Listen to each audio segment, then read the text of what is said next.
So I made a video talking about how we actually grade cornerbacks pretty well. You look at the data, and typically the first round cornerbacks tend to be the best cornerbacks of the group. Gets a little bit worse second round, a little bit worse third round, which we can't say that for every position, but we can say it for most, and cornerbacks are included. But I also brought up, well, we don't necessarily always get the right cornerback selected first, but we get the right group of guys. So I looked at some shared attributes. I sort of went back and looked at what guys were credited as doing well before the draft. And it seemed like both all the attributes, there was nothing that really stood out. No incredible predictor as to who's going to be a great corner. So I guess you just have to watch the tape and do it the old fashioned way. We all do it well. Well, then I kept digging, and I found actually an incredible predictor of what can really show who's going to be a successful corner. And it's the most simple predictor you could have guessed. It's the 40-yard dash. The 40-yard dash is the best predictor as to who's going to be a better corner. Even better than what round you were selected in, which I already said that was pretty impressive, just the rounds you're selected in. But if you go back and you look at the top corners that were selected in the top 3 rounds and you look at what their 40-yard dash was, they almost always are successful when they have a high 40 or a low 40-yard dash, and are almost always unsuccessful when they have a high 40-yard dash. So look at this chart. What you're looking at is the left. That's just the time they ran in a 40-yard dash.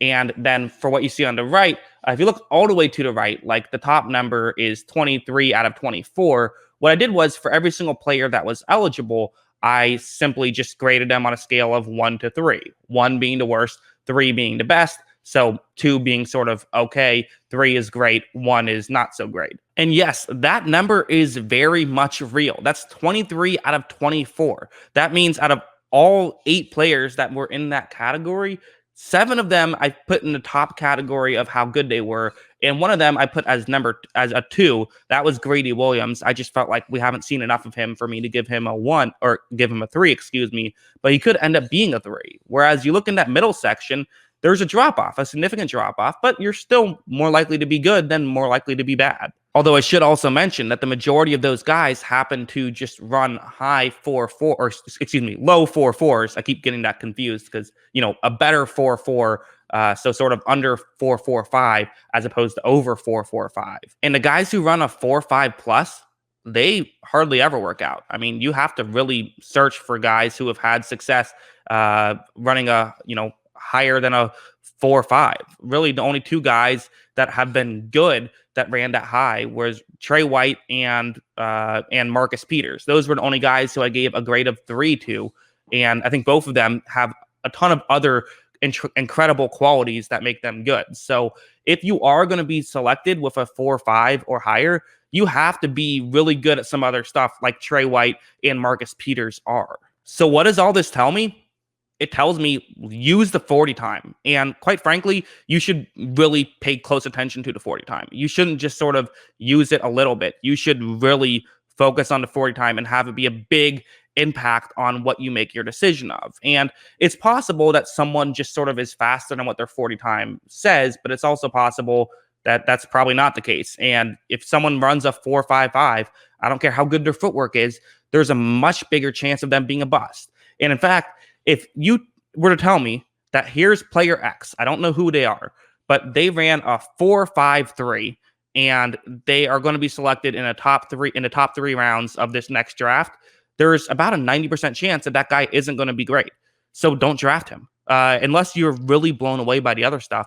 But even then, be very wary. So for someone like Surtain, I think this is a huge blow, because he does run probably up higher than a 4.5. It's hard to tell exactly, given that we only have pro day times. We don't know, but this would probably scare me off from drafting him, because I think someone else would draft him before I would. So same thing like a JC Horn, he's in that middle category and he's closer to the top than he is to the bottom. Because again, really hard to say. I think he ran, I believe it was a 4.37. But again, we're talking, the situation is that it's going to be a lot higher. It's probably closer to 4.47, which isn't horrible, but it's concerning.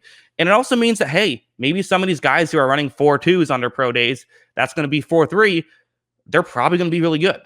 That's just the reality of the situation. Even if you think that they have a second round grade, even if they don't have the best hips or the best footwork, If you run a sub 4.4, there's a much better chance of you being fantastic than you just being good. That's how crazy this scale is. So maybe it's not a big enough sample size. I don't know, but I think that's pretty big. Like, I know that people always go crazy over sample size, but we're talking like over 50 people. Like, that's not an awful sample size. And when you see that big of a correlation, it's big enough, in my opinion, for you to say, yeah, use that and use that in a key way. And plus, just logically, it makes sense, right? In the NFL, guys are going to make moves. Guys are going to get you sort of off balance. So if you're out of position, the only way to get back is with speed. And time again, we see bust. And what are all these busts have in common? Jeffrey Okudah, high 40 time. Vernon Hargreaves, high 40 time. Eli Apple, high 40 time. It's not a guarantee you're going to suck, but it's a guarantee that you should be wary of them. That's what I think. What do you guys think? Let me know in the comments below. What are your thoughts of this data? Always love hearing from you. And of course, as always, thanks for watching.